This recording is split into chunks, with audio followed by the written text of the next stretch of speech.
La Bible dit dans le livre d'Exode, chapitre 23, verset 25, c'est le service qui bénit. Vous servirez l'Éternel, il vous bénira. La bénédiction de tout chrétien est liée à son service. Et ceux qui veulent être bénis de Dieu, n'arrêtez jamais de servir Dieu. Autant vous le servez, il vous bénit. Autant vous le servez, il vous bénit. Mais il ne faut pas servir sans compréhension. Vous savez, quand le service n'est pas déterminé ni engagé, le problème c'est la compréhension.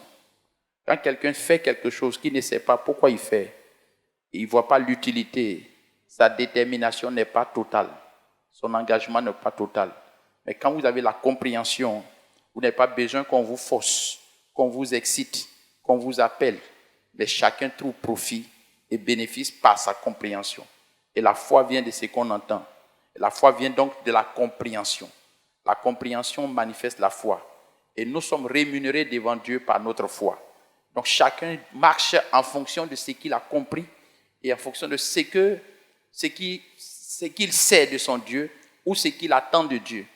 Et c'est ce que vous entendez de Dieu, vous espérez en Dieu, qui vous donne la motivation d'être toujours dans sa présence ou bien toujours de demeurer chrétien. Alors ne soyez pas des chrétiens qui n'ont pas d'espoir, qui marchent avec Dieu sans s'attendre à quelque chose. Ils se disent, bon, puisque c'est Dieu, c'est Dieu. Non. La Bible dit, je n'ai point demandé à la postérité de Jacob de me servir en vain. Le service de Dieu n'est pas une punition. On ne vient pas servir Dieu pour être pauvre. On ne vient pas servir Dieu pour demeurer malade. On ne vient pas servir Dieu pour avoir toujours les mêmes problèmes. Mais on vient servir Dieu pour la transformation de notre vie, pour le changement de notre vie. Alors quand vous comprenez pourquoi il faut servir Dieu, quand on vous demande pourquoi est-ce que depuis que tu es chrétien, tu es toujours à l'église, si tu n'as pas de réponse, c'est que tu n'es pas encore né de nouveau. Et quelqu'un qui est né de nouveau doit savoir en quoi est-ce que sa confiance ou son attachement à Dieu est vraiment toujours au beau fixe, parce que c'est ce que vous espérez, c'est ce à quoi vous attendez, c'est ce que Dieu vous donne. Et il ne faut pas vraiment servir Dieu sans espoir. Ceux qui n'ont pas d'espoir, ceux qui n'ont pas de vision, ceux qui ne pensent pas à recevoir quelque chose n'auront rien. N'auront rien. Ceux qui font par habitude, par coutume, par tradition, ils n'auront rien. La chrétienté n'est pas du suivisme.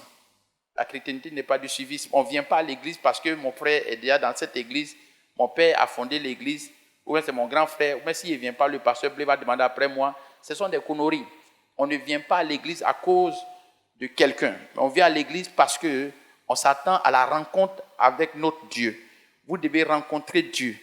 Et c'est la rencontre avec Dieu qui fait de vous une transformation, qui apporte réellement des changements dans votre vie.